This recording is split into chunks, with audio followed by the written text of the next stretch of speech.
Hello बच्चों, मैं हूं Anil Rawat, lecturer biology, government senior secondary school Anantapur Faridabad. कैसे हैं आप लोग?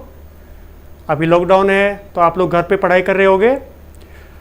मुझे लगता है घर पे शायद आपको चीज़ें कुछ क्लियर ना हो पाएँ, तो मैंने क्या किया है, कक्षा 10वीं का साइंस का पहला टॉपिक रासायनिक अभिक्रियाएँ और समीकरण तैयार किया है। अब देखिए, इसको पढ़ते हैं, समझते हैं कि क्या है ये। पाठ पहला, रासायनिक अभिक्रिया एवं समीकरण। पाठ शुरू करने से पहले बच्चों हम 9वीं क्लास का कुछ रिवाइज करते हैं कि भौतिक अभिक्रियाएं या भौतिक क्रियाएं और रासायनिक क्रियाएं क्या होती हैं। पहले हम उनको समझते हैं। देखो, भौतिक परिवर्तन होता है कि केवल भौतिक अवस्था में बदलाव आए, कि उनका रासायनिक गुणों में कोई बदलाव ना आए, केवल भौतिक गुण ही बदलें। जैसे कि पानी है, पानी जब जम जाता है तो क्या होता है, बर्फ बन जाती है। पर जो बर्फ बनी बच्चों, उसका रासायनिक गुण पानी जैसा ही होगा, क्योंकि वो तो पानी है। मक्खन का पिघलना, घी है, मक्खन है, पिघल जाता है तो क्या होता है, पिघलने के बाद क्या मक्खन का रासायनिक गुण बदल जाता है? नहीं बदलता, मक्खन ही रहता है। तो ये भी एक भौतिक परिवर्तन का उदाहरण है। कागज का फाड़ना, कागज को फाड़ दो, लकड़ी को तोड़ दो, कई हिस्से कर दो, पर उनके रासायनिक गुण वही रहते हैं, रासायनिक गुणों में कोई परिवर्तन नहीं आता। तो बेटे, भौतिक परिवर्तन वो होते हैं जिन क्रियाओं में केवल भौतिक अवस्था में बदलाव आता है, परंतु रासायनिक अवस्था में कोई बदलाव नहीं आता, वो भौतिक परिवर्तन कहलाते हैं। अब देखते हैं रासायनिक परिवर्तन।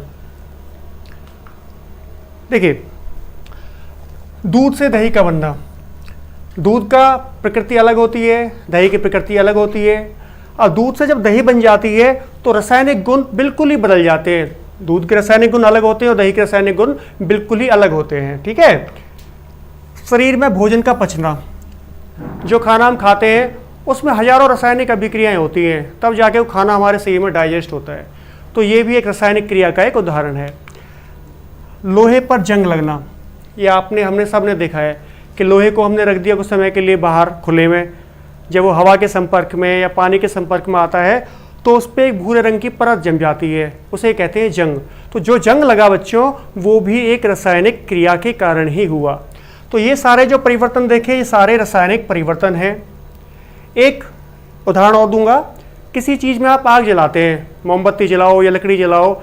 ये क्वेश्चन कई बार पूछा गया है एग्जाम में कि अगर मोमबत्ती जलाएं या लकड़ी जलाएं तो कौन सा परिवर्तन होगा। वो भी बच्चों रासायनिक परिवर्तन की श्रेणी में आता है, क्योंकि आग तब तक नहीं लगेगी जब तक रासायनिक क्रिया नहीं होगी। तो वो भी एक रासायनिक परिवर्तन है। तो ये जितने आपने परिवर्तन देखे, रासायनिक परिवर्तन है। और मैं आपको कहूँ कि जीवन में हम कौन सी रासायनिक अभिक्रियाओं के उदाहरण बता सकते हैं, तो बच्चों आप ये उदाहरण रासायनिक अभिक्रियाओं के बताते हैं जो हमारे दैनिक जीवन में होती हैं। अब समझते हैं कि रासायनिक क्रियाएं क्या होती हैं रासायनिक अभिक्रियाएं। देखिए, अगर सिंपल सी भाषा में कहा जाए, दो पदार्थ हैं, ये मिले, एक नया पदार्थ बन गया, और जो नया पदार्थ बना बच्चों, उसके रासायनिक गुण इन पदार्थों से बिल्कुल ही अलग होंगे। तो कहेंगे भाई रासायनिक क्रिया या अभिक्रिया हुई है। उदाहरण के लिए समझिए, चाय बनानी है आपको, तो आपने क्या किया, पानी लिया, चाय पत्ती ली, चीनी ली और दूध डाल के उसको गर्म कर दिया, कुछ समय बाद चाय बन जाएगी। अगर मैं यहाँ पे देखूँ, चाय जो बनी, चाय क्या है, ये वाला भाग है, ठीक है, और क्या क्या चीज़ें आपने मिलाई, ये वाला भाग है, और ये तीर क्या है, जो दिखा रहा है कि उन पदार्थों से चाय बनी। ठीक है, सिंपल सी भाषा में समझ में आ गया। तीर का निशान दिखाता है रासायनिक क्रिया हो रही है। ठीक है बच्चों, तीर से पहले ये जो भाग दिखा रखा, तीर से पहले, ये बच्चों कहलाते हैं अभिकारक।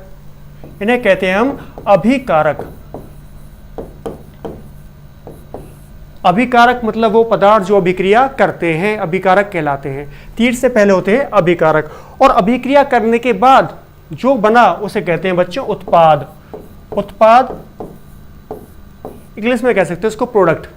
अभिक्रिया हुई किसमें, अभिकारकों में, और क्या बना, उत्पाद बन गया। अभिकारक दो हो तो प्लस का निशान लगा देते हैं हम लोग।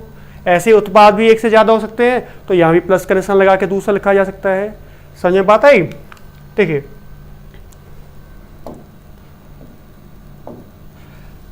दूसरा उदाहरण देखते हैं इसका। Hydrogen plus oxygen, hydrogen plus oxygen दोनों मिले और क्या बन गया, पानी बन गया। रासायनिक अभिक्रिया क्यों कहा गया, क्योंकि हाइड्रोजन और ऑक्सीजन ये भी गैस है, ये भी गैस है, उसके बाद क्या बन गया बच्चों, पानी बन गया। और जो पानी बना उसका रासायनिक गुण हाइड्रोजन और ऑक्सीजन दोनों से ही अलग है, इसलिए रासायनिक अभिक्रिया का एक उदाहरण हो गया। अगला देखते हैं, कार्बन और ऑक्सीजन दोनों अभिकारक मिले और क्या बना दिया बच्चों, कार्बन डाइऑक्साइड बना दिया। तो एक जनरल एक उदाहरण हो गए रासायनिक अभिक्रिया के, ठीक है। अब कहेंगे, पूछे आपसे कि रासायनिक अभिक्रिया हुई है या नहीं हुई है, तो कौन से लक्षण है जो बताएंगे कि आपको रासायनिक अभिक्रिया हुई है। तो देखिए, अवस्था में परिवर्तन हो जाए।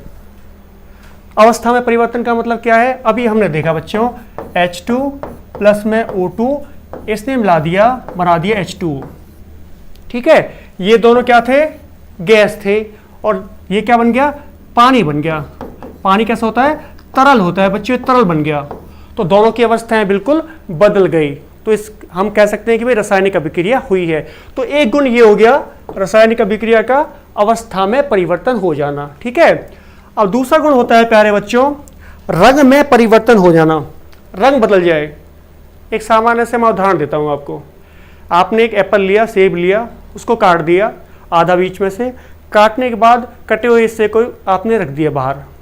आप 15-20 मिनट बाद या 1 घंटे बाद आते हैं, दोबारा सेब को देखते हैं, तो क्या सेब का जो कटा हुआ भाग था वो उसी रंग का रहता है जैसा वो सेब था? तो आप कहोगे नहीं, उसका रंग बदल जाता है, वो कुछ कुछ लाल लाल रंग का हो जाता है। तो ये भी एक रंग का बदलना भी रासायनिक अभिक्रिया होने को दर्शाता है। अगला देते हैं, गैसों का उत्सर्जन हो जाना। गैसों का उत्सर्जन होना या गैसों का निकलना, ये आम उदाहरण हमने देखा है गोबर गैस के समय। जब गोबर का फर्मेंटेशन होता है, गोबर से जो गैस बनती है उसे कहते हैं गोबर गैस, जो जनरली मीथेन होती है। तो गोबर से गोबर गैस का बनना बेटा, ये भी रासायनिक अभिक्रिया का ही एक प्रकार है। आगे, तापमान में परिवर्तन होना। इसका सिंपल सा मैं उदाहरण आपको समझाता हूँ। आप मार्केट से चूना लेके आए, चूना पाउडर जो आता है दीवारों पे करने के लिए आता है, सफ़ेदी। आपने क्या किया, चूना पाउडर लाके पानी में घोल दिया सफ़ेदी करने के लिए। जब आप उसको घोल देते हो तो क्या होगा, कुछ समय के बाद जो बर्तन है उसको आप देखोगे तो वो गर्म हो जाता है। वो गर्म क्यों हुआ, क्योंकि रासायनिक अभिक्रिया हुई और उससे ऊर्जा बाहर निकली, इसलिए वो गर्म हो गया। जितनी अवस्थाएं हमने देखी हैं, अभी हम रासायनिक क्रियाएं पढ़ेंगे तो ये सारी अवस्थाएं वहां पे मैं आपको एक एक करके समझाऊंगा कि देखो बच्चों, ये रासायनिक अभिक्रिया हो रही है। अब आता है रासायनिक अभिक्रिया को कैसे लिखते हैं भाई। रासायनिक अभिक्रिया समझ में आ गया, रासायनिक अभिक्रिया क्या होती है। अब लिखा कैसे जाता है, तो बच्चों देखिए, 2 प्रकार से लिखा जाता है। एक तो होता है शब्द समीकरण, कि रासायनिक अभिक्रिया को समीकरण के रूप में, शब्दों के रूप में लिखना शब्द समीकरण कहलाता है।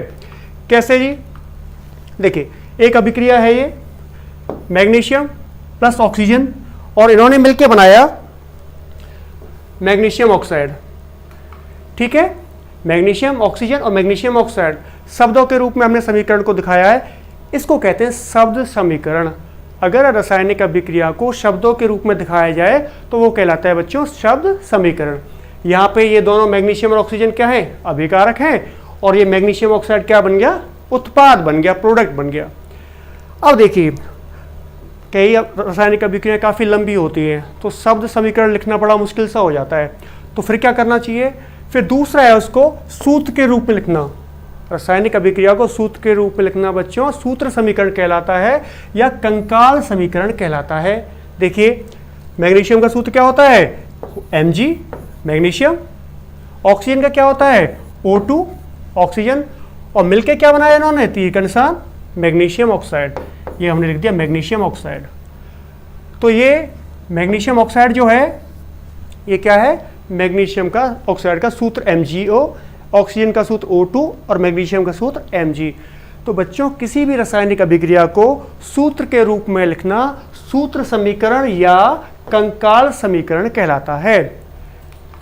दूसरी अभिक्रिया देख लेते हैं, एक जिंक प्लस सल्फ्यूरिक अम्ल बनाया जिंक सल्फेट प्लस हाइड्रोजन। देखिए इसका क्या है, जिंक का सूत्र होता है Zn, सल्फ्यूरिक अम्ल का सूत्र होता है H2 SO4 और इसने मिलकर क्या बनाया, जिंक सल्फेट प्लस में हाइड्रोजन। तो ये किसी शब्द अभिक्रिया को हम लोग सूत्र के रूप में लिखना सूत्र समीकरण या कंकाल समीकरण कहलाता है। ठीक है बच्चों, अब यहाँ पे क्वेश्चन जो पूछा गया है, क्वेश्चन आते हैं बोर्ड में, वो समझाता हूँ। पूछा जाता है कि जब मैग्नीशियम रिबन को जलाया जाता है तो उससे पहले, जलाने से पहले उसको रेगमाल से साफ करते हैं। साफ क्यों करते हैं? देखिए बच्चों, मैग्नीशियम होता है काफ़ी रिएक्टिव धातु है। अगर उसकी पतली सी पट्टी काटो, जैसे मान लो कागज़ का पतला सा पट्टा काटा और उसको आग में जला दो, ऐसे ही जब मैग्नीशियम को आग में जलाते हैं तो कागज़ की तरह जलने लगता है और कागज़ की तरह जलता है। अब क्यों कहा जाता है, क्वेश्चन ये है, क्यों उसको जलाने से पहले रेगमाल से साफ करते हैं? बिल्कुल ऐसे ही समझो जैसे पेंट करने से पहले हम लोहे की वस्तु को रेगमाल से पेंट करने से पहले साफ करते हैं ताकि उसका जो जंग लगा है वो निकल जाए। तो उसका उत्तर ये है, मैग्नीशियम बहुत ही क्रियाशील धातु होती है। ये ऑक्सीजन से संपर्क करके मैग्नीशियम ऑक्साइड बनाती है और ये मैग्नीशियम ऑक्साइड मैग्नीशियम के ऊपर जम जाता है। अगर इसको जलाएंगे हम ऐसे तो वो प्रॉपरली नहीं जलता है। तो जलाने से पहले क्या करते हैं, रेगमाल से मैग्नीशियम ऑक्साइड को निकाल देते हैं ताकि मैग्नीशियम रिबन आसानी से जल पाए। ठीक है बच्चों, एक क्वेश्चन ये एग्जाम में पूछा गया कि मैग्नीशियम को जलाने के बाद जो मैग्नीशियम ऑक्साइड बना वो किस रंग का चूर्ण होता है? तो उसका उत्तर होगा सफ़ेद रंग का चूर्ण होता है। अगर लोहे की पतली सी अगर कागज़ की पतली सी पट्टी काटो आप, उसको जलाओ, जलाने के बाद कागज़ कैसा दिखेगा आपको? काला काला हो जाएगा, वो काले रंग का चूर्ण बनता है। पर मैग्नीशियम में कैसा बनता है? सफ़ेद रंग का चूर्ण बनता है। ये पेपर में पूछा जा चुका है बच्चों। ठीक है, सफ़ेद रंग का चूर्ण है। इसको देखिए, ये जो अभिक्रिया लिखी हुई है नीचे, इसके ऊपर भी सवाल पूछा गया है। क्या सवाल पूछा गया है? जिंक एक धातु होती है और HCl होता है बच्चों अम्ल। जब भी धातु की अम्ल के साथ अभिक्रिया होगी तो हमेशा हाइड्रोजन गैस निकलती है। ये क्वेश्चन पूछा गया है। धातु यहाँ जिंक की जगह लोहा भी हो सकती है, कोई दूसरी भी धातु हो सकती है। तो अगर धातु या लोहे का चूर्ण, जो बोर्ड के एग्जाम में पूछा गया कि जब क्या होगा, जब लोहे के चूर्ण के ऊपर सल्फ्यूरिक अम्ल डाला जाएगा तो बच्चों कौन सी गैस निकलेगी? आंसर होगा हाइड्रोजन गैस निकलेगी। ठीक है, अब देखते हैं नेक्स्ट, रासायनिक अभिक्रिया को संतुलित करना। और ये सबसे ज़्यादा पूछा जाने वाला क्वेश्चन है। इसके ऊपर जो क्वेश्चन पूछा जाता है कि रासायनिक अभिक्रिया को किस प्रकार से संतुलित किया जाता है, हर बार 2 या 3 मार्क्स का क्वेश्चन इससे पूछा जाता है। देखिए, आपको एक सिंगल क्या होगा, क्वेश्चन में एक अभिक्रिया दी हो गई हो ऐसे, मैग्नीशियम प्लस ऑक्सीजन बना दिया मैग्नीशियम ऑक्साइड, इसको संतुलित करिए। ये अभिक्रिया में पूछा जाएगा। संतुलित करने का मैं बताता हूँ बेटा क्या होता है संतुलित करना। एक द्रव्यमान संरक्षण का नियम होता है। वो कहता है कि हमेशा द्रव्यमान अभिकारक का और उत्पाद का अभिक्रिया होने के बाद भी समान रहता है, उसमें कोई बदलाव नहीं आता है। जैसे कि मैंने कहा आपको चाय बनाने के लिए उदाहरण दिए एक, अब चाय बनाते समय आपने मान लो 3 चम्मच चीनी डाल दिया जब चाय बनाई आपने। अब चाय बनने के बाद बच्चों क्या वो 3 चम्मच से चीनी घट के 1 चम्मच रह जाएगी? उत्तर होगा नहीं। 3 चम्मच चीनी डाली थी तो चाय में 3 चम्मच चीनी होगी। वैसे ही अभिक्रिया होने के बाद जो अभिकारक होते हैं उनका द्रव्यमान या नंबर भी समान होना चाहिए। अगर समान होगा तो हम कहेंगे अभिक्रिया संतुलित है, अगर नहीं होगा तो हमें संतुलित करनी होगी। देखिए संतुलित कैसे करते हैं समझते हैं।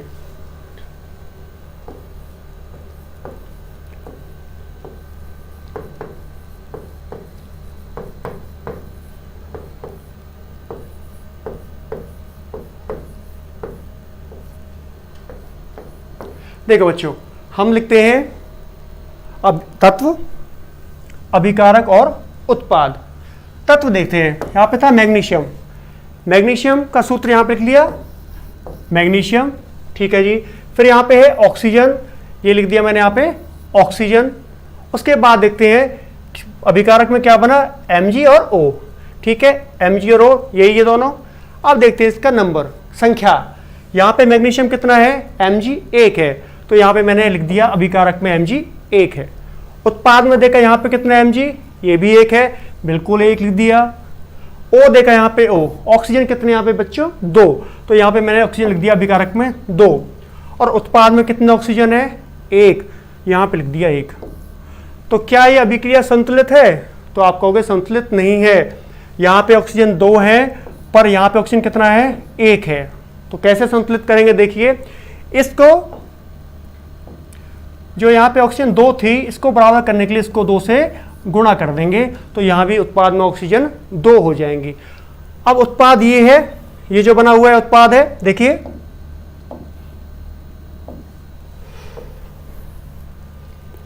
अब उत्पाद में कैसे 2 करेंगे ऑक्सीजन को? क्या करते हैं बच्चे, ऑक्सीजन ये है, इसके नीचे लगा दिया 2 कि जी होगी बराबर। नहीं, ये गलती नहीं करनी है, गलत है। अगर आप ऐसे किसी तत्व के नीचे ऑक्सीजन कुछ भी मात्रा लगाते हो, नंबर लगाते हो, तो बेटा वो गलत होगा, ऐसे नहीं करना है। क्या करना है? देखिए आपको करना होगा बच्चे, MgO इसके आगे लगाना है आपको 2। अब यहां समझने वाली बात है, पूरे MgO के आगे 2 लगाया है, इसका मतलब ये होगा बच्चों Mg कितने हो गए 2, ऑक्सीजन कितने हो गए 2, ठीक है। अब ऑक्सीजन आपने 2 कर दिए, यहाँ पे ऑक्सीजन यहाँ भी 2, ठीक हो गए। मैग्नीशियम कितने हो गए यहाँ पे 2, और यहाँ पे कितना था 1। इसको कैसे संतुलित करोगे? इसके आगे भी क्या लगा दोगे 2। तो अगर अब देखोगे, मैग्नीशियम यहाँ पे भी 2, मैग्नीशियम यहाँ पे भी 2, ऑक्सीजन यहाँ पे भी 2 और ऑक्सीजन यहाँ पे भी 2, तो हम कहेंगे अभिक्रिया संतुलित हो गई है कि जितने हमारे पास अभिकारक हैं उतने ही हमारे पास उत्पाद हैं। इसे कहेंगे संतुलित अभिक्रिया। ठीक है बच्चों, दूसरा एग्जांपल देखते हैं इसका। देखिए, जिंक प्लस में H2SO4, जिंक सल्फेट और हाइड्रोजन, इस अभिक्रिया को देखते हैं क्या ये संतुलित है या नहीं है। संतुलित नहीं है तो हम इसको संतुलित करेंगे। देखिए, जिंक 1 है, इधर देखते हैं जिंक इधर भी 1 है, अभिकारक में भी 1, उत्पाद में भी 1, बराबर है। ठीक है, हाइड्रोजन यहाँ पे भी 2 है, हाइड्रोजन यहाँ पे भी 2 हैं, ये भी बराबर हैं। सल्फर यहाँ भी अकेला है, सल्फर यहाँ भी अकेला है, ये भी ठीक बात है। ऑक्सीजन यहाँ भी 4 है और ऑक्सीजन यहाँ भी 4 है। इस अभिक्रिया में जितने अभिकारक हैं उतने ही उत्पाद हैं, तो ये अभिक्रिया पहले से ही संतुलित है, हमें इसका कुछ नहीं करना बच्चों। ठीक है, नेक्स्ट एग्जांपल देखते हैं। Fe2H2O Fe3O4 plus hydrogen. देखिए, लिख लेते हैं एक बार समझाने के लिए। तत्व, अभिकारक, उत्पाद। तत्व देखिए, पहला तत्व है Fe, फिर है हाइड्रोजन और ये तत्व है ऑक्सीजन। ठीक है बच्चों, अभी देखते हैं हम अभिकारक। इसमें क्या है, ऑक्सीजन कितना है यहाँ पे, ऑक्सीजन 1, ठीक है। हाइड्रोजन कितना है यहाँ पे, हाइड्रोजन लिख लिया आपने 2, और उसके बाद ऑक्सीजन कितना है यहाँ पे, आपने लिख लिया 1, बिल्कुल ठीक लिखा आपने। अब बात कर लेते हैं उत्पाद की। उत्पाद ये है, यहाँ पे कितना है आयरन 3, आपने लिख दिया यहाँ पे 3, बिल्कुल ठीक। ऑक्सीजन 4, यहाँ पे लिख दिया 4, हाइड्रोजन 2, हाइड्रोजन यहाँ पे आएगा 2,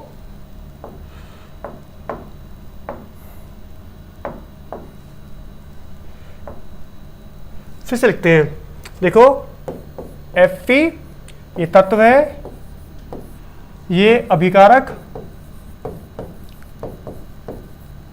ये उत्पाद। ठीक है जी, Fe यहाँ पे 1, इधर भी 1, H2 यहाँ पे 2, हाइड्रोजन यहाँ पे 2, इधर देखते हैं हाइड्रोजन यहाँ पे भी 2, बिल्कुल ठीक है। उसके बाद में आया ऑक्सीजन। ऑक्सीजन देखिए, यहाँ पे ऑक्सीजन कितना है, इधर ऑक्सीजन 1, यहाँ पे ऑक्सीजन 1, और इधर की बात करें तो ऑक्सीजन कितने बच्चों 4 हैं। अब मैं कहूँगा भाई इस अभिक्रिया को आप संतुलित करिए। यह अभिक्रिया आपको संतुलित करनी है, बराबर करनी है। तो कैसे बराबर करेंगे इसको, देखिए, आयरन 1 था, यहाँ पे 3 है, 1 3 बराबर नहीं है। हाइड्रोजन दोनों जगह बराबर है, ऑक्सीजन की बात करें, ऑक्सीजन यहाँ पे 1 है, ऑक्सीजन 4 है, बराबर नहीं है। अब हमें बराबर करने, संतुलित करने, तो देखो बच्चों क्या करेंगे, समझना आपको। ये 1 था, इसको हमने गुणा कर दिया 3 से, 3 हो गए, ठीक है। ये 1 था, इसको गुणा कर दिया 4 से, तो ये भी कितने हो गए, 4, और ये हो गए 3, ठीक है। अब देखिए कैसे करेंगे इस अभिक्रिया के अंदर। आयरन 3, मैंने इसके आगे लिख दिया 3, 3 से गुणा कर दिया, आयरन 3 हो गए, ठीक है। ऑक्सीजन कितने हैं बच्चे यहाँ पे, ऑक्सीजन है 4, और यहाँ पे ऑक्सीजन कितना है, अकेला ऑक्सीजन है, और मुझे 4 करना है, तो क्या मैं इसके नीचे 4 लगाऊंगा, गलती होगी। पहले समझा चुका हूं कि नीचे कभी भी नहीं लगेगा। नीचे नहीं लगेगा तो हमें क्या करना होगा, थोड़ा सा दिमाग लगाना होगा कि नीचे नहीं लगाना है, कोई भी चीज हमें आगे लगानी है। तो आगे लगाने के लिए क्या करेंगे, मैं 4 इसके आगे लगा दिया, ठीक है। अब यहां पे ये जो लिखा है मैंने, इसको गौर से समझने वाली बात है। मैंने लिखा बच्चों 4H2O, ऑक्सीजन अपने 4, यहां पे मैं ऑक्सीजन की पूछूं कितने हो गए बेटा ऑक्सीजन, आप कहोगे जी 4 हो गए, ठीक है। अब मैं हाइड्रोजन की बात करता हूं बच्चों, हाइड्रोजन कितने हो गए, तो क्या उत्तर होगा आपको, कितने हाइड्रोजन हो गए, तो आपका उत्तर होना चाहिए, आप कहोगे 4 और 2 6 हो गए, गलत उत्तर होगा। हमें 2 को जो यहां नीचे लिखा होगा और आगे लिखा होगा उसको मल्टीप्लाई करना है, तब हाइड्रोजन या कोई भी तत्व सही आएगा। तो H2 2 है, ये 4 है, 4 दूनी 8, हाइड्रोजन हो गए यहाँ पे 8, ना कि 6, गलती होती है यहाँ पे, ध्यान रखना, ठीक है। हाइड्रोजन 8 हो गए यहाँ पे। अब यहाँ पे हाइड्रोजन की बात करते हैं, 2 हैं हाइड्रोजन, हमें 8 करना है बच्चों। कैसे होंगे 8, हम इसके आगे 4 लगा देंगे, 4H2 हो जाएगा हाइड्रोजन, बराबर अभिक्रिया संतुलित हो जाएगी। तो आपको ये चीजें यहाँ पे ध्यान रखनी है। अब एक उदाहरण और लेते हैं कि कैसे संतुलित करना है। अब आपको इतना समझ में आ गया होगा तो आप वैसे ही अभिक्रिया को संतुलित कर लेंगे। देखिए बेरियम कितना है यहाँ पे 1, इधर बेरियम 1, इधर क्लोरीन कितना है 2, इधर क्लोरीन कितना है 1। कैसे संतुलित होगा आपको पता चल गया, इसके आगे 2 लगा दिया, क्लोरीन 2 हो गए, ठीक है। हाइड्रोजन कितना है यहाँ पे 2, हाइड्रोजन यहाँ भी कितना हो गया 2, बिल्कुल ठीक है। SO4 ये बच्चों सल्फेट ग्रुप कहलाता है, इसे कहते हैं सल्फेट समूह। सल्फेट SO4 पूरा ब्रैकेट में ऐसे लिखा हो, वो कहलाता है सल्फेट समूह, सल्फेट ग्रुप। यहाँ पे 1 है और सल्फेट SO4 यहाँ भी 1 है। केवल क्या करना पड़ा आपको, इस HCl के आगे 2 लगाना पड़ा और अभिक्रिया संतुलित हो गई। एक अभिक्रिया और है, ये कहलाता है बच्चों हिट एंड ट्रायल मेथड। इसको मेथड को कहते हैं हिट और ट्रायल मेथड, कि आप लगा के देखो और फिर चेक करके देखो, अभिकारक और उत्पाद आपके समान होने चाहिए। देखिए इस अभिक्रिया को हम ध्यान से देखते हैं। हाइड्रोजन यहां पे कितना है बच्चों 1, और NO3, ये NO3 जो पूरा होता है ये भी एक समूह होता है। NO3 को नाइट्रेट समूह कहा जाता है, ऐसे लिख देते हैं इसको NO और ये 3, ठीक है जी। ये पूरा एक समूह होता है, इसको कहते हैं नाइट्रेट समूह। नाइट्रेट समूह के आगे मैं यहाँ पे 1 लिख दूं, आप कहोगे जी 1 है। मैं यहाँ पे 2 लिख दूं तो आप कहोगे नाइट्रेट समूह कितने हो गए बच्चों 2। तो जो ये समूह होते हैं, ये नेक्स्ट स्लाइड में आपको समझाऊंगा। तो नाइट्रेट समूह यहाँ पे अकेला है, इधर देखिए कितने नाइट्रेट समूह, NO3 ब्रैकेट के अंदर है और बाहर कितना लिखा है 2, तो नाइट्रेट समूह कितने हैं 2। अब आपको ये नाइट्रेट समूह 2 करना है, तो क्या मैं इसके नीचे ऐसे 2 लिख दूंगा, गलत होगा। ये आपको बहुत बहुत ध्यान रखना है, कभी भी संतुलित करने के लिए हमें किसी तत्व के नीचे नहीं लिखना, कहाँ लिखना है आगे लिखना है, ठीक है। तो ये मैं इसको सही करता हूं, नीचे हमें नहीं लिखना कुछ भी, ठीक है। अब देखिए, अब नाइट्रोजन यहाँ पे नाइट्रेट 2 है तो हमने इसको संतुलित करने के लिए लगा दिया 2, ठीक है। नाइट्रेट समूह संतुलित हो गया। हाइड्रोजन यहाँ पे 2 थे, हाइड्रोजन यहाँ भी 2 हैं, छोड़ दीजिए। कैल्शियम यहाँ अकेला है, कैल्शियम यहाँ भी अकेला है।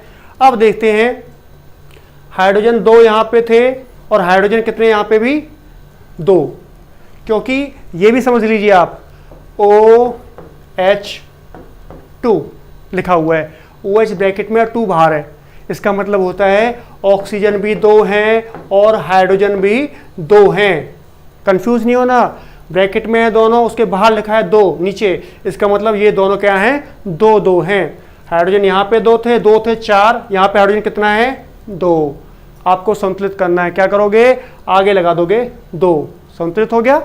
ऑक्सीजन देखिए, ऑक्सीजन यहाँ पे कितने थे, यहाँ पे ऑक्सीजन है 2 और ये ऑक्सीजन भी यहाँ पे कितने हो गए 2, ये अभिक्रिया संतुलित हो गई। तो बच्चों अभिक्रिया के संतुलन में जो बहुत ज़्यादा ध्यान देने वाली बात है वो मैं आपको फिर से बता रहा हूँ कि मान लो अगर लिखा हुआ है कोई OH ऐसे ब्रैकेट में लिखा हुआ है 2, इसका मतलब हो गया O भी 2 है और H भी 2 है, ठीक है। अगर लिखा है NH3, इसके ब्रैकेट में लिखा है 2, इसका क्या मतलब होता है समझ लो, नाइट्रोजन के बाहर लिखा है 2 तो नाइट्रोजन हो गए 2। अब हाइड्रोजन है यहाँ पे, क्या करोगे 3 यहाँ है 2 यहाँ बाहर लिखा है तो कितने होंगे, गुणा कर दोगे 6, ये हाइड्रोजन होंगे यहाँ पे 6। तो ये आपको गलती नहीं करनी है। क्वेश्चन 2 नंबर का 3 नंबर का हर बार पूछा जाता है और अभिक्रिया को बैलेंस करना पूछा जाता है। तो आपको प्रैक्टिस करोगे बार बार तो ये आप सॉल्व कर लोगे बच्चों, ठीक है। अगला क्वेश्चन, और सबसे ज़्यादा जो बच्चे डर जाते हैं या नहीं कर पाते ये पोर्शन है। इसमें है अभिक्रिया के लिए संतुलित रासायनिक समीकरण लिखिए। क्वेश्चन में बच्चों आपको इसी तरह से एक अभिक्रिया लिखी होगी और अभिक्रिया के बाद कहा गया होगा इस अभिक्रिया को पूर्ण करिए, मतलब कंकाल समीकरण लिखिए, सूत्र लिखिए और उसके बाद क्या कहा जाएगा बच्चों कि इसको बैलेंस भी करो, संतुलित भी करो। तो यहाँ पे दिक्कत आ जाती है, अब कैल्शियम हाइड्रोक्साइड का सूत्र क्या होगा, कैसे पता चले, यहाँ सबसे बच्चों दिक्कत महसूस करते हैं। कार्बन डाइऑक्साइड का सूत्र क्या होगा, अगर आपको सूत्र ही नहीं पता होगा तो कैसे तो आप अभिक्रिया लिखेंगे और कैसे उसको संतुलित करेंगे। तो सबसे पहले आपको सूत्र लिखना आना चाहिए। इस स्लाइड में मैं आपको दिखाऊंगा कि सूत्र कैसे लिखा जाता है। हालांकि कक्षा 9th में पढ़ाया जाता है पर 10th में आते आते वो चीज़ें पीछे रह जाती हैं। तो देखिए सूत्र कैसे लिखा जाता है, सूत्र बनाना। सूत्र बनाने से पहले बच्चों मैं बताऊंगा आपको कि संयोजकता क्या होती है। संयोजकता, अगर आपको संयोजकता का पता चल गया तो आप किसी भी तत्व का सूत्र आसानी से लिख पाओगे। अगर संयोजकता आपको नहीं पता है तो सूत्र भी नहीं लिख पाओगे। देखिए अगर मैं यहां पे तत्व लिखता हूं, पहले ये आपने पढ़ रखा है 9th क्लास में, hydrogen, helium, lithium, beryllium, boron, carbon, nitrogen, oxygen, ये तत्व हैं सारे, ठीक है। इनके चिन्ह हैं तत्वों के। आगे मैं इसका लिखता हूं परमाणु क्रमांक, ये इनके हो गए परमाणु क्रमांक, ठीक है। अब आपको अगर याद हो परमाणु का जो चित्र समझाया गया था, तो परमाणु का जो चित्र कैसे होता है ये बताया गया था कि परमाणु के अंदर नाभिक होता है जिसको बीच में लिखा जाता है। नाभिक में क्या होते हैं बच्चे, न्यूट्रॉन और प्रोटॉन होते हैं। इलेक्ट्रॉन कहाँ होते हैं, इलेक्ट्रॉन अलग अलग कक्षाओं में गति करते रहते हैं, ठीक है। देखिए मान लो ये पहली कक्षा हो गई मेरी, ठीक है, और ये दूसरी कक्षा हो गई, ये मैंने तीसरी कक्षा ड्रॉ कर दी यहाँ पे, और सपोज करो ये मैंने चौथी कक्षा ड्रॉ कर दी, ठीक है। अब पहली कक्षा जो होती है प्यारे बच्चों इसे कहते हैं के। पहली कक्षा के है, दूसरी कक्षा एल है, तीसरी कक्षा एम है और चौथी कक्षा एन है, के एल एम एन। तो पहली कक्षा के होती है, नाभिक के जस्ट बाहर होती है, और पहली कक्षा के में ज़्यादा से ज़्यादा मैं कितने इलेक्ट्रॉन लिख सकता हूँ, कितने इलेक्ट्रॉन आते हैं इसमें ज़्यादा से ज़्यादा, तो बच्चों इसमें ज़्यादा से ज़्यादा 2 इलेक्ट्रॉन आते हैं, 2 से इलेक्ट्रॉन फालतू नहीं आते हैं। दूसरी कक्षा है एल, एल में कितने इलेक्ट्रॉन आते हैं, एल में इलेक्ट्रॉन आते हैं 8, मैक्सिमम 8 इलेक्ट्रॉन इसमें आ सकते हैं। तीसरी कक्षा एम, इसमें मैक्सिमम 18 इलेक्ट्रॉन आ सकते हैं, और एन में कितने इलेक्ट्रॉन आते हैं, इसमें इलेक्ट्रॉन आते हैं 32। ये बिल्कुल सिंपल सी बात है कि आपने पैंट और शर्ट पहनी है, शर्ट का मान लो ऊपर वाला पॉकेट है, पहली कक्षा, इसमें ज़्यादा से ज़्यादा आप 2 पेन या 2 लड्डू ठूस सकते हो। आपने रख लिए लड्डू 2, कहाँ पे, पहली कक्षा, कौन सी, के। दूसरी एल, पैंट का लेफ्ट वाला पॉकेट, यहाँ पे कितने आप दिखा सकते हो लेफ्ट वाले पॉकेट में, मान लो आपने 8 पेन या कुछ भी चीज़ रख लो, और दूसरा राइट वाला पॉकेट है पैंट में 18 आप पेन रख सकते हो, और पीछे वाला पॉकेट में 32। तो कोई भी नाभिक जो होता है उसकी अलग अलग कक्षाएं बता दी, इसमें कितने इलेक्ट्रॉन मैक्सिमम आ सकते हैं वो आपको बता दिया। इसे कहते हैं इलेक्ट्रॉनिक विन्यास लिखना, किसी भी तत्व का इलेक्ट्रॉनिक विन्यास लिखना। अब संयोजकता की हम बात कर रहे थे, तो ये संयोजकता इससे कैसे संबंधित है? संयोजकता को सीधी भाषा में बताता हूँ।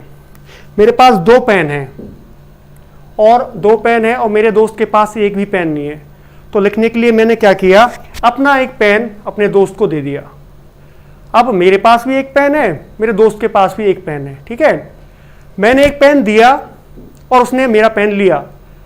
ऐसे ही बच्चों, अगर कोई तत्व जिसके पास इलेक्ट्रॉन फालतू होता है किसी को दे देता है, तो उन दोनों में दोस्ती हो जाती है। जितने इलेक्ट्रॉन उसने दिए और जितने इलेक्ट्रॉन दूसरे लिए, उसे कहते हैं संयोजी इलेक्ट्रॉन या संयोजकता। समझ बात आई? अब देखिए, अगर कोई एक चीज और बता देता हूं, कोई इलेक्ट्रॉन देता है, अगर कोई तत्व इलेक्ट्रॉन फालतू है किसी को देता है, उस पर पॉजिटिव आवेश आता है, धन आवेश आता है, और कोई इलेक्ट्रॉन अगर ले लेता है उस पर आता है ऋण आवेश। समझते हैं? ठीक है। हाइड्रोजन का परमाणु क्रमांक लिख दिया। परमाणु क्रमांक का मतलब होता है इलेक्ट्रॉन की संख्या। तो इसकी पहली कक्षा है K, L और M, मैंने कक्षाएं लिखी। पहली कक्षा में कितने इलेक्ट्रॉन आएंगे यहाँ पे? सॉरी,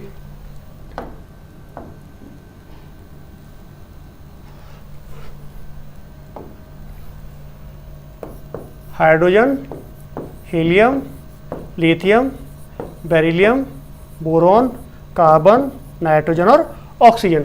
परमाणु क्रमांक 1, 2, 3, 4, 5, 6, 7 और 8। ठीक है। अब है यहाँ पे K, L और M और N। ठीक है। अब देखते हैं, एक इलेक्ट्रॉन है वो पहली कक्षा के अंदर पूरा भर गया। ठीक है। इसमें 2 इलेक्ट्रॉन है, वो पूरी कक्षा 2, तो 2 इलेक्ट्रॉन पूरे के पूरे भर गए। लिथियम का परमाणु क्रमांक 3 है, तो 2 इलेक्ट्रॉन तो भैया K में आ गए और 1 इलेक्ट्रॉन किस में आ गया? L में आ गया। बेरिलियम में 4 इलेक्ट्रॉन होते हैं, 2 इलेक्ट्रॉन पहली कक्षा में आ गए और 2 इलेक्ट्रॉन दूसरी कक्षा में आ गए। ठीक है। ऐसे ही बोरॉन में क्या है? 5 है, पहले इलेक्ट्रॉन K में भर गए और 3 इलेक्ट्रॉन आ गए L में। 6 है इसका कार्बन का परमाणु क्रमांक, तो 2 इसमें आ गए और 4 यहां पे आ गए। अब देखिए संयोजकता क्या है। इनकी सबकी बाहरी कक्षा ये है, इसकी बाहरी कक्षा पहली यही है, इसकी बाहरी कक्षा ये है। अगर बाहरी कक्षा में इलेक्ट्रॉन 1 से 4 तक आते हैं, तो कोई भी तत्व अपने इलेक्ट्रॉन को किसी दूसरे को दे सकता है, या ये कहूं कि वह उसकी संयोजकता होती है। जैसे कि लिथियम की संयोजकता क्या हुई? 1 हो गई, क्योंकि बाहरी कक्ष में 1 इलेक्ट्रॉन है।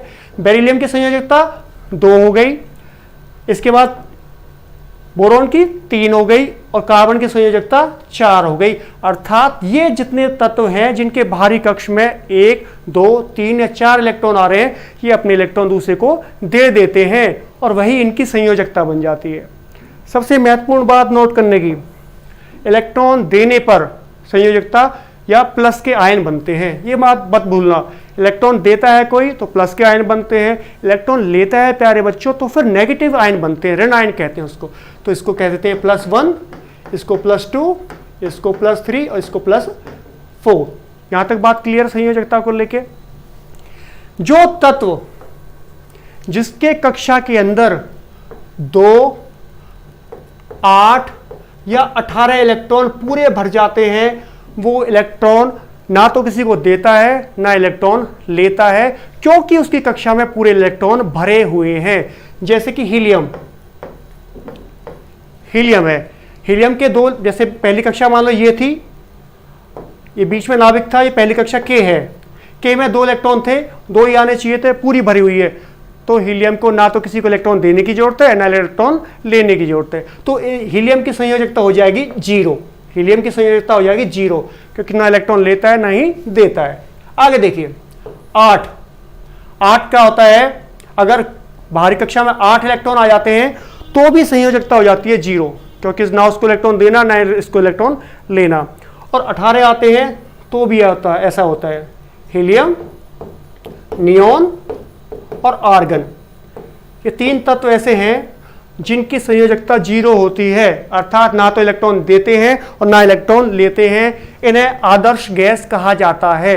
अर्थात ये तीनों के तीनों कभी किसी से कोई अभिक्रिया नहीं करते हैं, क्योंकि इनमें अपनी वैलेंसी या पूरे इलेक्ट्रॉन भरे होते हैं। अभिक्रिया कब करेंगे? जब किसी का इलेक्ट्रॉन लेंगे या इलेक्ट्रॉन देंगे। तो किसी को इलेक्ट्रॉन देते नहीं तो इनकी संयोजकता 0 होती है। आप गौर करेंगे कि हीलियम, नियोन, आर्गन ये आदर्श गैसें हैं, किसी से अभिक्रिया करते नहीं, इनकी होती है संयोजकता 0। अब 4 तक तो आपकी कहानी समझ में आ गई थी। अब देखिए 4 से आगे चलते हैं, नाइट्रोजन की बात कर लेते हैं। नाइट्रोजन का परमाणु क्रमांक है 7। पहली कक्षा में कितने आ गए? 2। और बाद की कक्षा में कितने आए बच्चों? 5 इलेक्ट्रॉन आए। अब 5 इलेक्ट्रॉन अगर 4 से ज्यादा आते हैं बाहरी कक्षा में तो एक सूत्र याद रखना है आपको। वो सूत्र क्या है बच्चों? वो सूत्र ये है, इलेक्ट्रॉन आ रहे हैं इसके 4 से ज्यादा, तो हमें अगर संयोजकता ज्ञात करनी है तो 8 में से इन वैलेंस इलेक्ट्रॉन को घटा देंगे। 5 को घटा दिया, कितना आया? 3 आया, तो 3 इसकी संयोजकता होगी। बाहरी कक्षा में इलेक्ट्रॉन 4 से ज्यादा आते हैं, संयोजकता आपको निकालनी है तो आपको 8 में से वो इलेक्ट्रॉन घटा देने हैं और वह उसकी संयोजकता आ जाएगी। तो इसकी संयोजकता कितनी आई? 3 आई। सवाल ये है मेरा आपसे कि ये संयोजकता 3 आई, जमा की आएगी या घटा की आएगी? आपके पास उत्तर होगा? नहीं है, मैं बताता हूं। 5 इलेक्ट्रॉन हैं, बाहरी कक्षा में कितने इलेक्ट्रॉन करने हैं इसको? 8 इलेक्ट्रॉन करने हैं। 5 ऑलरेडी हैं, 8 करने हैं, कितने इलेक्ट्रॉन और चाहिए इसको? 3 चाहिए, तो 3 होगा माइनस में। 4 के बाद आपको मान लो ये कक्षा थी, बीच वाला नाभिक है आपका, ये नाभिक है बीच वाला जो है कर दिया, ये नाभिक है, ये पहली कक्षा है के में 2 इलेक्ट्रॉन भर गए। बाद की जो कक्षा है ये एल कक्षा में आपको 8 इलेक्ट्रॉन पूरे करने हैं। तो क्या करेगा ये? 5 ऑलरेडी हैं, 3 इलेक्ट्रॉन किसी से मांग लेगा, तो नाइट्रोजन की संयोजकता हो जाएगी बेटा -3। 4 के बाद, 4 तक समझ में आ गया तो कोई दिक्कत नहीं थी। 4 के बाद 5वां जैसे आया तो 8 में से घटा दिया 3। ऑक्सीजन 8 है, ऑक्सीजन 8 का देखिए कैसे होगा? पहली कक्षा में 2 इलेक्ट्रॉन, बाद की कक्षा में 6 इलेक्ट्रॉन, 6 और 2 8 हो गए पूरे। अब संयोजकता क्या होगी? अब ये वही फॉर्मूला, 8 में से 8 - 6 बराबर है 2, बराबर है 2। और किसकी होगी ये? माइनस की होगी, क्योंकि 6 इलेक्ट्रॉन तो इसके पास हैं। कितना आंकड़ा करना है बच्चों इसको? 8 का पूरा करना है। 8 का पूरा करने के लिए क्या करेगा? 2 इलेक्ट्रॉन ले लेगा, मांग लेगा, तो संयोजकता उसकी हो जाएगी -2। तो ऐसे संयोजकता निकाल लेते हैं। वैलेंस शेल में बाहरी कक्षा में 1 2 3 4 इलेक्ट्रॉन हुए तो संयोजकता वही होगी। 4 से ज्यादा है तो आपको 8 में से घटा देना है और संयोजकता निकाल देनी है। अब देखिए यहां तक आपने कर लिया। अब उदाहरण बताता हूं आपको। मैं पूछूंगा आपको कि एल्यूमिनियम की संयोजकता क्या होगी। आप कहोगे एल्यूमिनियम का परमाणु क्रमांक होता है 13। ठीक है जी। पहली कक्षा में 2 इलेक्ट्रॉन, दूसरी कक्षा में 8 इलेक्ट्रॉन और तीसरी कक्षा में 3 इलेक्ट्रॉन। आप कहोगे जी बाहरी कक्षा में 4 से कम है, 3 इलेक्ट्रॉन है, तो संयोजकता कितनी होगी इसकी? 3 हो जाएगी। ठीक है। 8 से फालतू इलेक्ट्रॉन है तो संयोजकता जमा की होगी, तो ये होगी +3। ठीक है। अब बात करता हूं क्लोरीन की। क्लोरीन का परमाणु क्रमांक कितना होता है? 17 होता है। लिखिए आप, पहली कक्षा में 2, दूसरी में 8 और तीसरी में 7। 7 आ गया। 4 से ज्यादा क्या करना होगा इसको? 1 इलेक्ट्रॉन लेना होगा 8 करने के लिए। तो किसी से 1 इलेक्ट्रॉन लेगा तो संयोजकता कितनी आ जाएगी इसकी? -1। होपफुली आपको संयोजकता निकालना भी आ गया होगा। अब बात करते हैं, देखिए अभी मैं कुछ तत्वों के नाम लिख रहा हूं। अगर आप उन तत्वों के नाम और उनकी संयोजकता लिख लेंगे, याद कर लेंगे, तो डेफिनेटली कक्षा 10वीं के जितने भी अभिक्रियाओं के सवाल आएंगे आप उनका सूत्र आसानी से लिख पाओगे। तो हम देखते हैं कुछ तत्व, उनकी संयोजकताएं।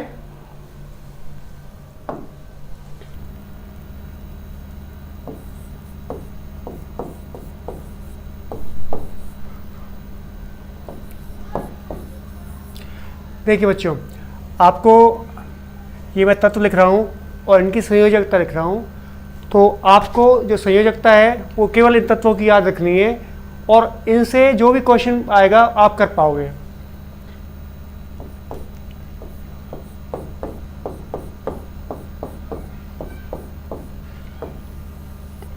जितने तत्व लिखे, हाइड्रोजन, लिथियम, सोडियम, पोटाशियम और Ag सिल्वर, इन सब की संयोजकता +1 होती है, अर्थात अपने बाह्य कोश में से एक इलेक्ट्रॉन दे सकते हैं। उदाहरण देखिए, सोडियम का बता रहा हूं पहले। सोडियम का होता है 2, 8, 1, बाह्य कोश में एक इलेक्ट्रॉन है, ये एक इलेक्ट्रॉन दे सकता है अपना, तो संयोजकता होती है इनकी +1, ठीक है।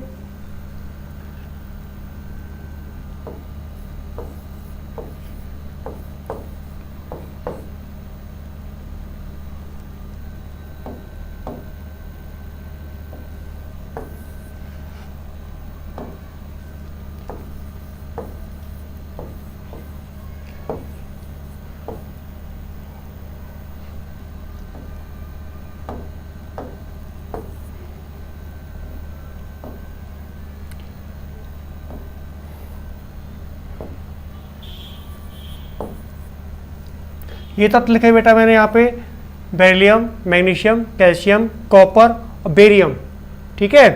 इन सब की संयोजकता होती है बच्चों, वो होती है 2, सबकी संयोजकता है 2, और ये संयोजकता कैसी है? माइनस की। तो जितने भी तत्व ये लिखे मैंने, बेरिलियम, मैग्नीशियम, कैल्शियम, कॉपर और बेरियम, सबकी संयोजकता है 2। इसमें एक जिंक भी लिख लेते हैं, इन सब की संयोजकता -2 है। कैसे है? मैग्नीशियम का प्लस में 2 है, माइनस नहीं, +2 है। उदाहरण देख लेते हैं, मैग्नीशियम का है परमाणु क्रमांक 12, तो कैसे होगा? 2, 8, 2, तो बाहरी कक्ष में कितने इलेक्ट्रॉन? 2 इलेक्ट्रॉन। अपना ये 2 इलेक्ट्रॉन दे पाएगा, तो संयोजकता होगा इसकी +2।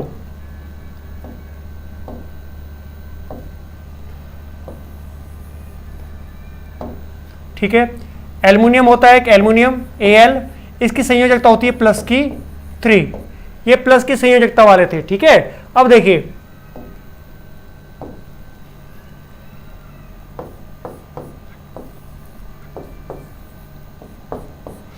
फ्लोरीन, क्लोरीन, ब्रोमीन, आयोडीन, जितने भी तत्व हैं इसकी संयोजकता सबकी, फ्लोरीन कह लो, क्लोरीन कह लो, ब्रोमीन कह लो, आयोडीन कह लो, इनकी सबकी संयोजकता है -1।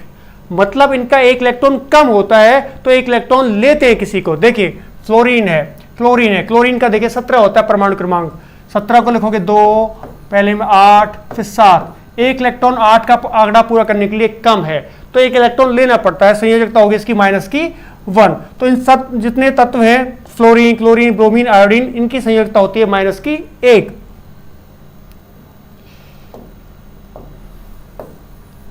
अब कुछ स्पेशल लिखवा रहा हूं मैं आपको, ग्रुप लिखवा रहा हूं।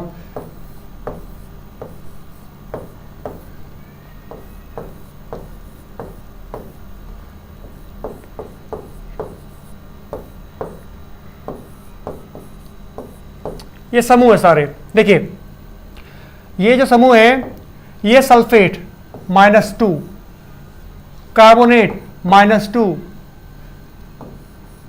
ठीक है, नाइट्रेट -1, हाइड्रोक्साइड -1, ये समूह है। सल्फेट समूह की संयोजकता होगी -2, ठीक है। कार्बोनेट समूह की होगी -2, नाइट्रेट समूह की होगी -1 और हाइड्रोक्साइड समूह की होगी -1। ये सारी संयोजकताएं अगर बच्चों आपके याद हो गई तो आप कोई भी सूत्र आसानी से बना सकते हैं, केवल और केवल इन संयोजकताओं को देख के। उदाहरण देता हूं मैं आपको, एक आपको सूत्र लिखा गया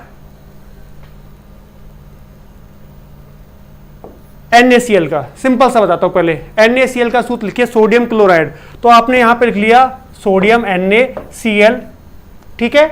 अब कितना सोडियम कितना क्लोरीन आएगा, इसका सूत्र का देखिए, संयोजकता देखते हैं पहले। सोडियम की संयोजकता कितनी है? +1, इसके नीचे लिखो 1, ठीक है जी। क्लोरीन की संयोजकता कितनी है? क्लोरीन यहां पे रहा 1। संयोजकताओं को आपस में, इसकी संयोजकता को इससे गुणा कर दो, इसकी संयोजकता को इससे गुणा कर दो। क्लोरीन 1 था तो NaCl भी हो, Na हो गया 1, Cl इसको 1 है तो ये हो गया Cl 1। NaCl का सूत्र होता है, सोडियम क्लोराइड का सूत्र NaCl, क्योंकि दोनों की संयोजकता कितनी थी?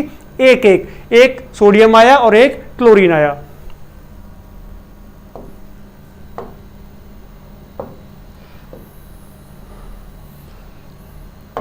दूसरा सूत्र देखते हैं, मैग्नीशियम क्लोराइड। सूत्र का आपको मैग्नीशियम क्लोराइड का सूत्र लिखिए।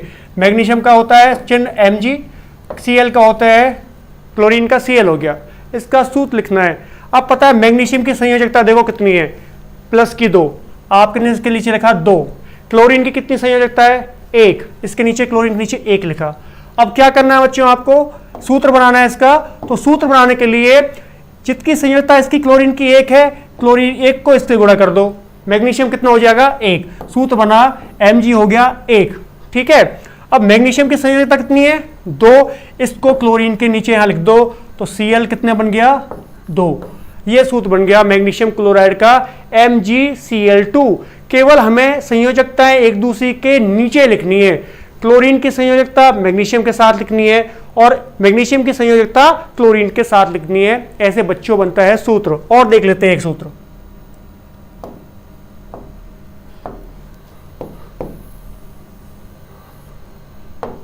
देखिए सूत्र है जिंक सल्फेट।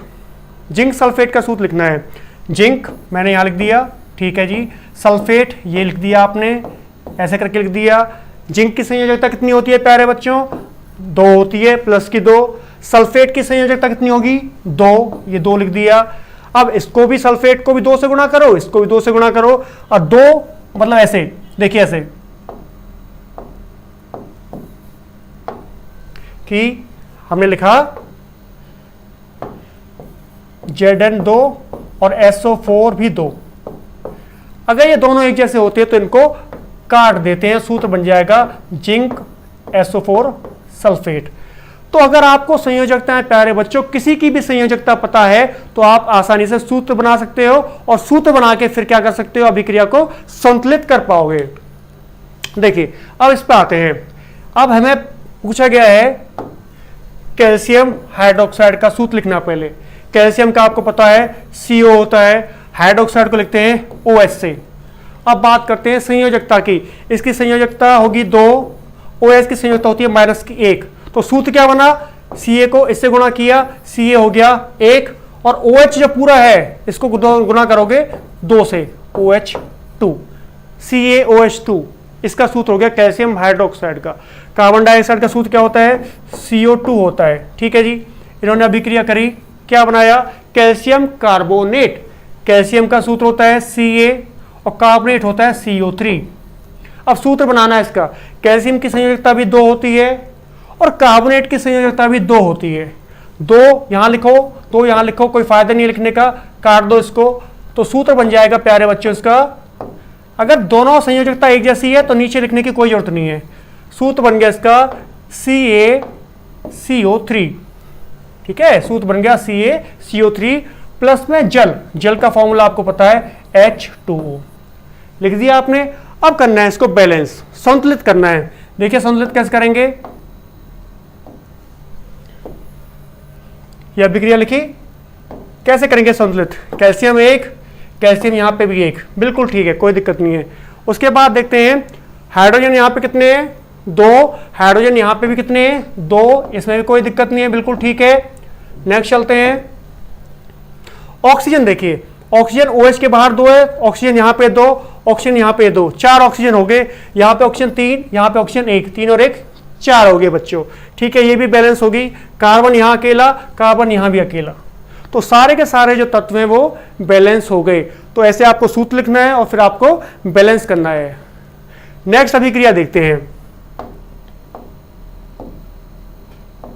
देखिए एल्युमिनियम, एल्युमिनियम का आपको पता है Al प्लस में कॉपर क्लोराइड। कॉपर का सूत्र ये होता है Cu और यहां लिख दिया Cl।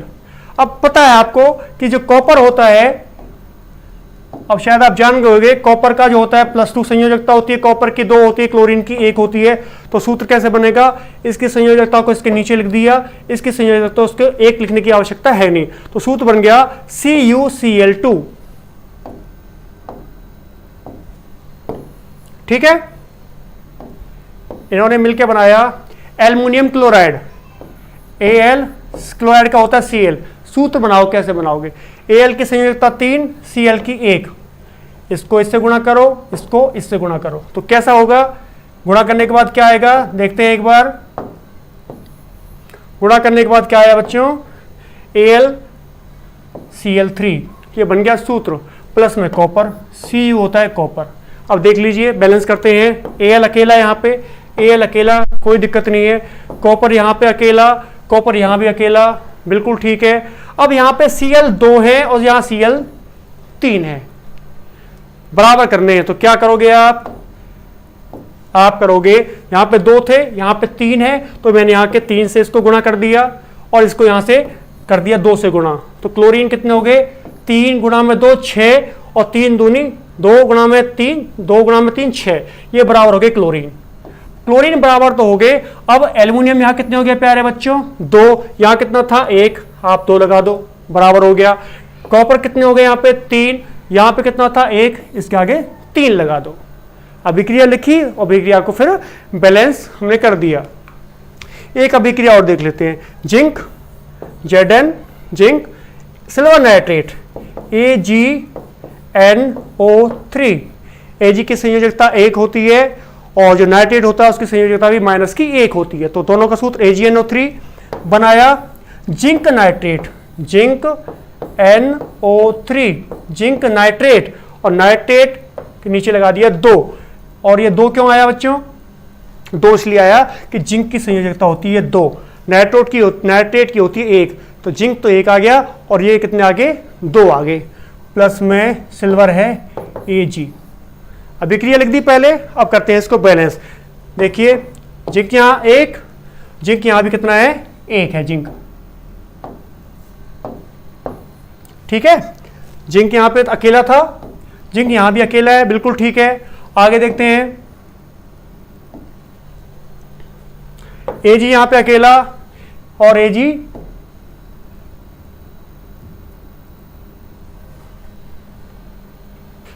Ag भी अकेला हो गया। NO3 पूरा ग्रुप है अकेला, NO3 यहाँ पे कितने हो गए? 2 को बैलेंस करना है प्यारे बच्चों, तो इसके आगे लगा दिया 2, क्योंकि हमें नीचे नहीं लगा सकते। ये NO3 बैलेंस हो गया, यहाँ भी बैलेंस हो गया। अब Ag कितने हो गए? 2, यहाँ पे कितना है? 1, तो इसके लिए आगे लगा दिया 2। तो प्यारे बच्चों, अगर आपको संयोजकता पता है तो सूत्र निकाल सकते हो, और सूत्र पता है तो आप इस तरह अभिक्रिया लिख के उनको संतुलित कर सकते हैं। इस वीडियो में इतना ही था। अगली वीडियो में जो हम बनाएंगे उसमें पढ़ेंगे हम जो केमिकल्स अभिक्रियाएं होती हैं वो किस प्रकार की होती हैं और उनको कैसे लिखा जाता है। ठीक है बच्चों, अभी के लिए थैंक यू। नेक्स्ट वीडियो में मिलते हैं अगली अभिक्रियाओं के साथ।